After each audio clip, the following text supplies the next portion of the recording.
My fiancé's childhood sweetheart crashed our wedding ceremony, and instead of dismissing her, he turned our special day into a reunion for them. Hi, so I was supposed to get married last month, but that ended up not happening because my ex-fiancé, Scott, is an idiot. And now he's driving me crazy because his parents want to buy me a house to compensate for his idiotic behavior, and he thinks I shouldn't accept it. I don't understand what to do now. For context, Scott and I are both 25. We met in college and have been together since graduation. He didn't ask me out before, even though we had a back-and-forth flirtation thing going on ever since we became friends in our second semester. However, after we graduated, he finally worked up the courage to ask me out, and I said yes.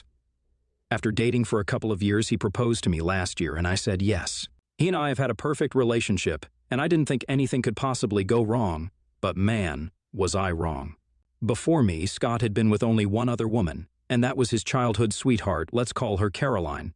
I had never personally met her, but I had seen a couple of photos of her from high school yearbooks. They had been voted best couple when they graduated, and it made sense because they had been together since middle school. He never spoke about her, but I did get to know from a couple of his friends that they had been inseparable while they were growing up.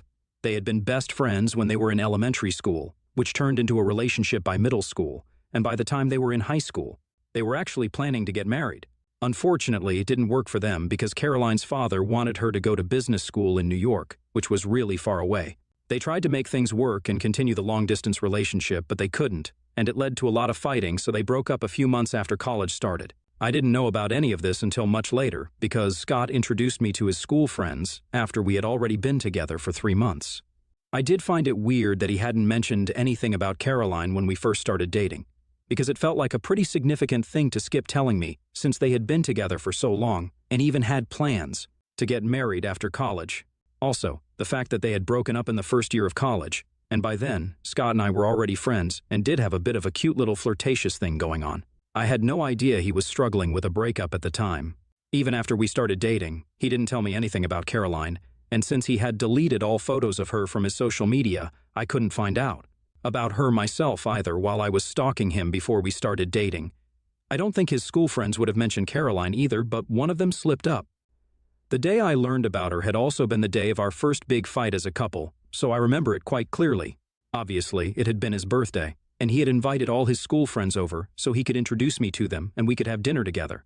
I had already met his family, and since we were in college together, I knew that group of friends as well. These were the only people who didn't know me, so we hosted a special dinner on the day of his birthday for them to get to know me. But it was actually I who got to know Scott better that day. While we had been talking after dinner, Scott left the room to attend a call from a relative, since his friends were making a lot of noise to mess with him like guys do. Once he was outside, one of his friends mentioned that he was pleased to see that he and I were so happy together because he genuinely hadn't expected Scott to ever be able to move on from Caroline. I had been caught off guard when he said that because, at the time, I had no idea who she was, and they realized that immediately after I made a face and asked who that was. They tried to brush it off, but the cat was already out of the bag, and I pushed them to tell me who they had been talking about, so they were forced to tell me about Caroline and her history with Scott.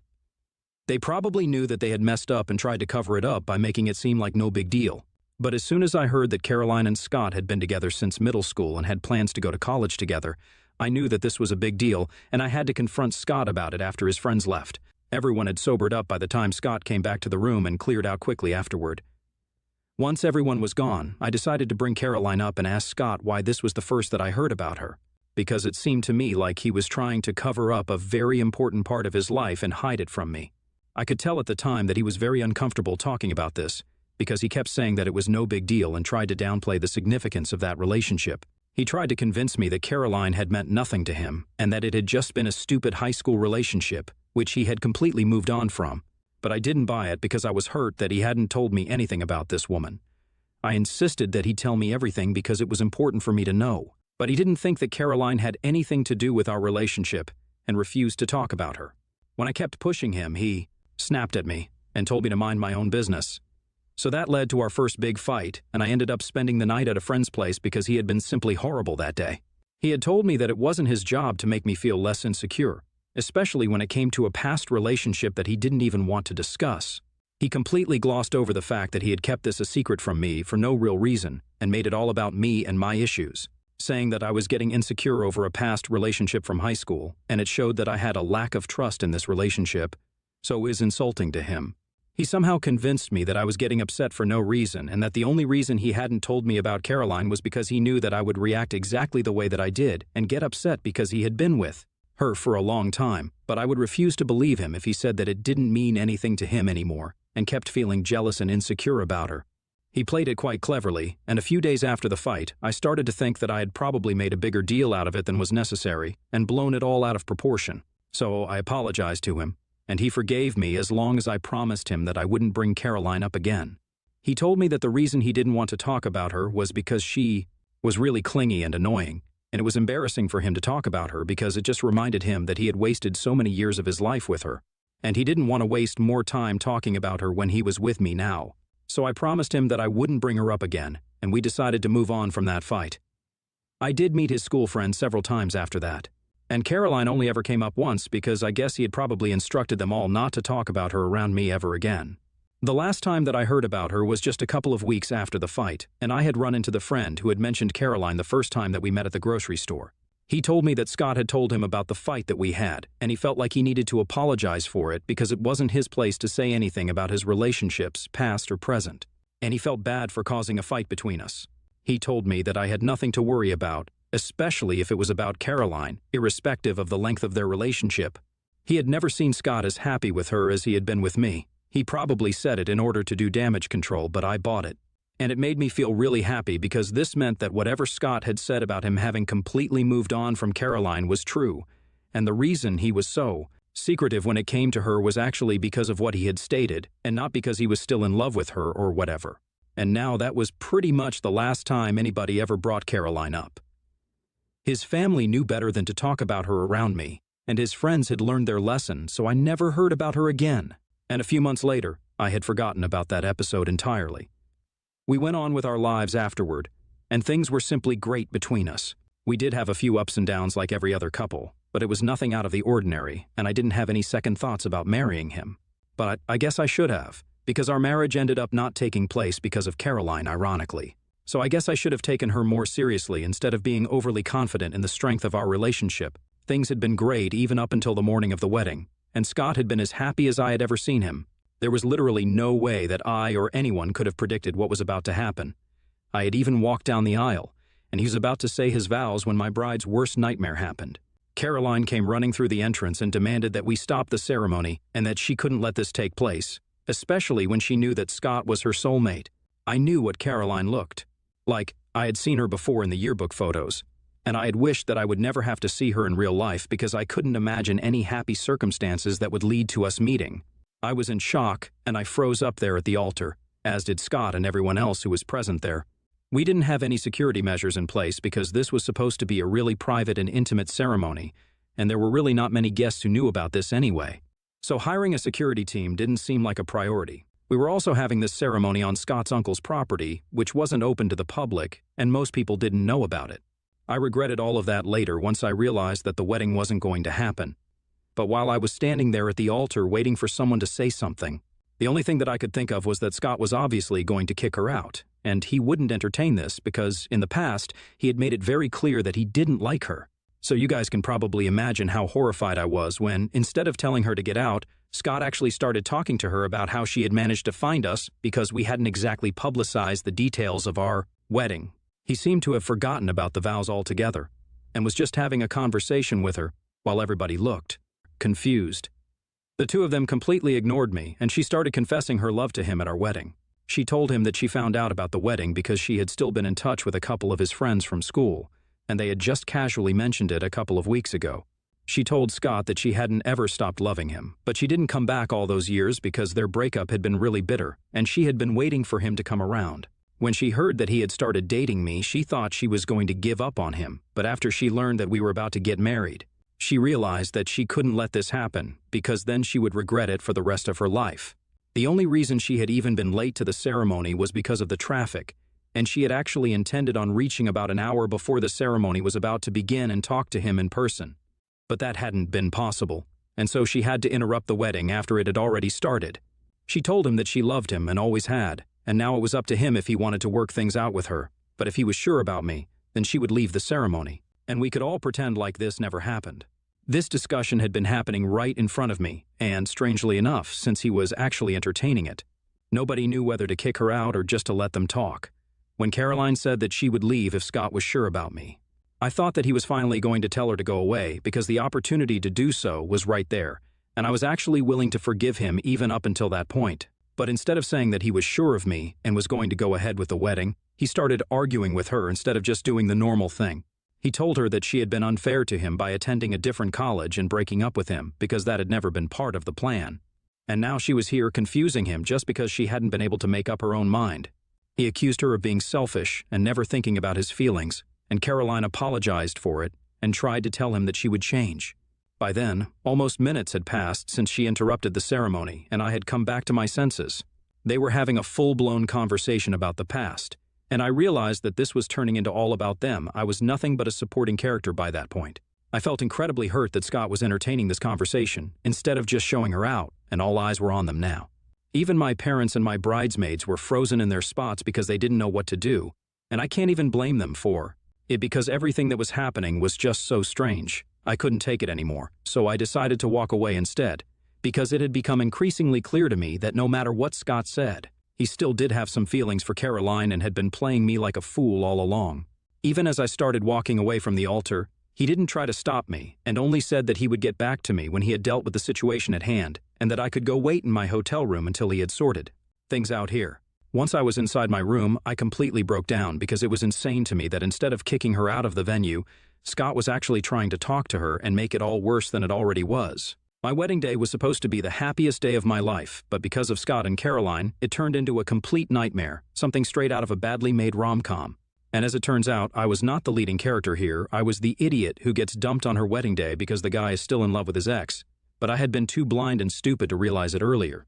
While I was having a breakdown in my room, my parents and my bridesmaids came by a little later, maybe minutes after I left, and told me that they had left the venue because Scott and Caroline were still talking and had excused themselves to have a private conversation before they returned to the ceremony. I couldn't believe it and started crying again because at that point there was just no hope, and I knew that I wasn't going to get married that day. My parents told me that they had told all the guests from our side of the family to go home and then came up to my room because they didn't think that the wedding was going to happen. They suggested that they take me home with them because this was quite insulting for everyone, and I said yes to that. So instead of waiting for Scott to be done with his conversation with Caroline and finally come to talk to me, I decided to go back home with my parents. My bridesmaids very graciously offered to take care of the situation with the guests so that I could deal with this on my own. And within an hour, I had packed up my things and was heading back home with my parents. I kept crying throughout the car ride while my mother tried to comfort me, but even then, some small part of me was hoping that maybe Scott would call me and ask me to come back, or he would beg me for forgiveness. And then we could still get married, because I refused to believe that this was happening to me right now. However, he didn't try to reach out to me until the evening, and that was only to explain to me that he had decided not to get married or to get back with Caroline because he felt like neither of those options were suitable for him right now, and he needed to be alone for a while so he could sort out how he felt about both of us inside his own head before he came to a conclusion. So all of that had been for nothing. Eventually, in the text, he told me that he had been talking to Caroline for a really long time, and they discussed everything that had been left unsaid during their breakup. In doing so, he realized that maybe he hadn't completely moved on from her, which is why it had been so difficult for him to talk about her, but now he couldn't run away from his feelings anymore. And he didn't think that it was fair to me, so he was breaking things off with both of us, until he was clear about what he felt. He mentioned that his parents were going to take care of all the expenses, so I didn't have to worry about any of it. And then he said that he was terribly sorry for whatever had happened, and for ruining what was supposed to be a beautiful day. He said he hoped that I could forgive him someday, but until then, he felt that we should take some time apart. When I read that text, I swear I started crying so hard that I almost threw up because I was devastated. I actually felt physically ill for the next couple of days and couldn't even go back to my house, so I had to stay with my parents while they nursed me back to health. Scott's parents handled everything, and were actually pretty nice to me because they reached out to me a few days after the day of the wedding and apologized to me for what their son had done. They told me that they were really ashamed of everything that had happened and were willing to do whatever it took to make it up to me, but I couldn't ask anything of them because this wasn't their fault. They were really decent people, and Scott's behavior was all about him. They had nothing to do with that.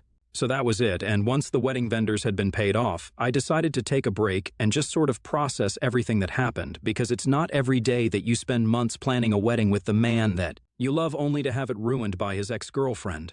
I can joke about it now because it's been almost a month, and I've been talking about this in therapy and trying to work out my feelings, but it still hurts. I have no idea what Scott had been up to, because I had deactivated all my socials and blocked him from everywhere after I had replied to his text and told him that I was making it easier for him to decide between me and Caroline by removing myself from the equation, and now he didn't have to choose anymore. After sending that message, I blocked him, and he didn't try to reach out to me after that.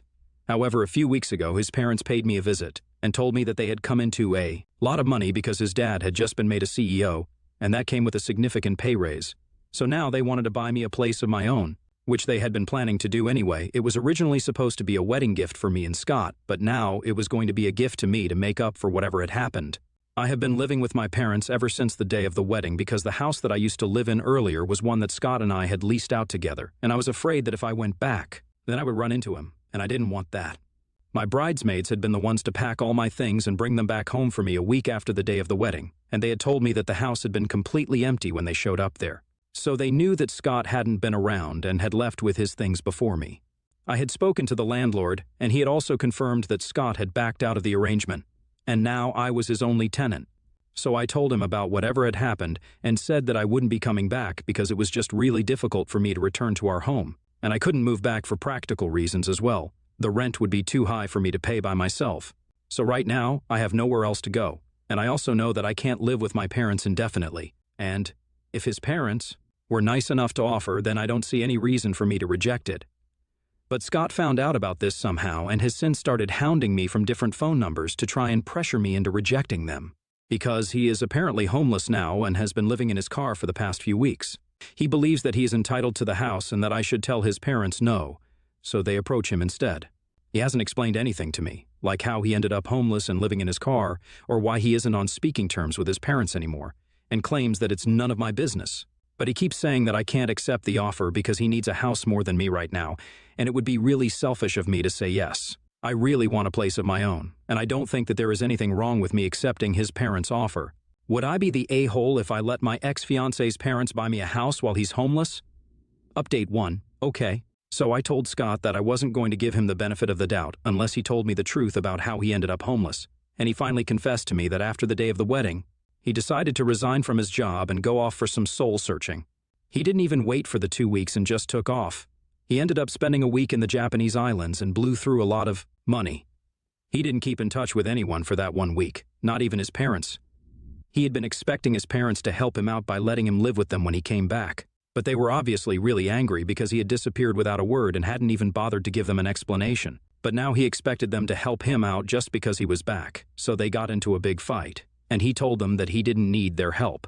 But he soon realized that he had no place to go since he had ended his lease for our old place, and he couldn't count on his parents. He could get a new apartment, but that would take some time, and he didn't have a stable income right now, so he also had to look for jobs. He couldn't live with any of his friends either because he had fought with them as well after the day of the wedding for being loose-lipped around Caroline and telling her about the details of the wedding. And none of them were talking to him anymore, so he had no one at the moment. But thankfully, he heard about his father's offer to me from his father's realtor.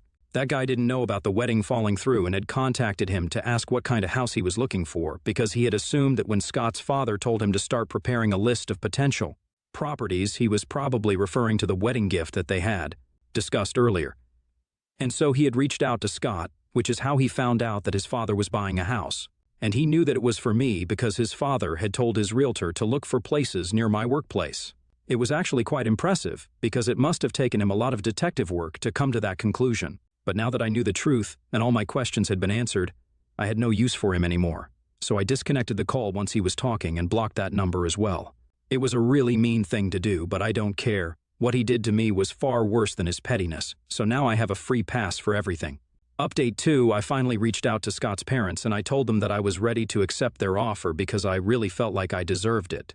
I also told them about Scott's homelessness, and they told me that they were ready to help him out as soon as he came to his senses and apologized to them. But if he couldn't own up to his mistakes, then there's not much that they can do for him, and I agreed with them. It's about time that he learns to clean up his own messes. He has been trying to contact me ever since I hung up on him the last time, but but that door is closed now. I hope he realizes that and stops wasting his own time because it's pretty embarrassing. Update 3. Hi, it's been a couple of weeks since the last update, and I have officially moved into my new house. Scott's parents and my parents were a great help, and I recently even hosted a housewarming party where everyone was invited, including my guests from the wedding, because I wanted everyone to have a nice time since they had all been really gracious and helpful in the aftermath of the wedding fiasco. Everyone congratulated me because I seemed to be doing a lot better than the last time they saw me, and I really am. I feel a lot better now. Now, as for Scott, I don't really know what he's up to.